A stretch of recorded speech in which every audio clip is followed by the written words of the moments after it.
A little over 9 years ago was the most rewarding day of my life. January 8th, 2009, I became a big sister for the third time. I was blessed with another little sister, Grace Sophia Wilke. We may be 12 years apart, and I get asked often if she's my daughter, but all in all, she's my very best friend. Even though she is so young, she brings the best out of me. Her little busybodies helped me become the person I am today. She has helped me realize that at times it's okay to not have a care in the world and be a kid again. One of the biggest things she has taught me is patience. If you know me personally, I can get uptight and let the littlest things get to me that shouldn't even matter. Grace has given me a totally different outlook on life. She also has helped me slow down and enjoy the little things in life that kids tend to seek to live out. The ability to learn from her patience and being able to help others as I pursue my career of chiropractic has been life-changing.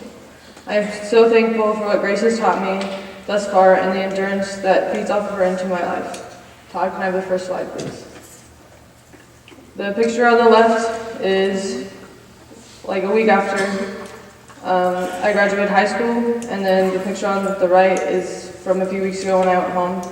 And as you can see, she follows in my footsteps and plays soccer. And then I'm going to fast forward a little bit and talk about another huge milestone that I endured within my life. 5 years ago to this very day, my life changed forever. April 17, 2014 was just like any other day. I was living out my last few days as a high school student and wrapping up my senior year.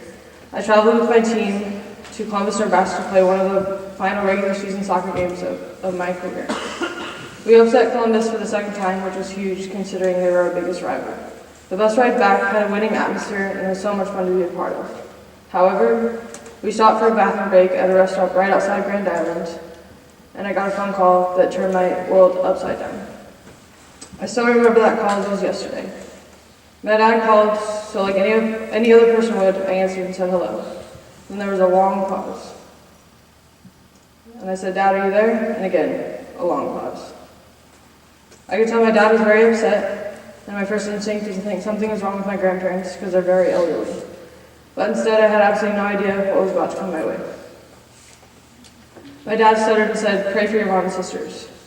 And I thought to myself, yeah, I can do that. What's up? He then told me that my mom and two sisters were in a horrendous car accident, and the only one he knew that was alive was my sister Hope, who was driving, as she called my dad rather than the paramedics. Next slide. Next slide. This is the aftermath of my family's car accident when they slid sideways into a semi going 70 miles an hour.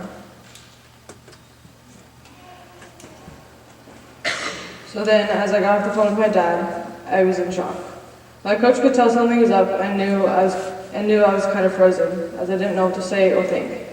One of my teammates' parents that were following the bus got me off the bus and rushed me back to North Platte in order to see my mom before she was life-flighted to Kearney. Next slide.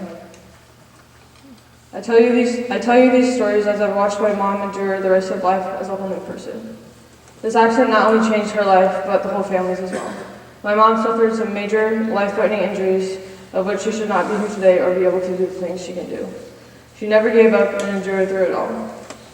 And she overcame what the doctor said about how she could never do X, Y, and Z ever again. She suffered a brain bleed, fractured her neck, crushed her pelvis in several places, and the right side of her body was paralyzed. She had to learn how to walk all over again. She was unable to use her right arm without the assistance of her left arm. But now she runs after my little sister in the backyard and has worked her way up to using 50% of her arm. I watched my mom fight for her life and be able to endure through the impossible. Life is not meant to be easy. My mom is not 100% and probably never will be.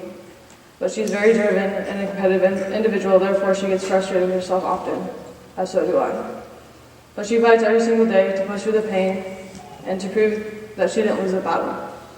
She's an inspiration to many, including myself.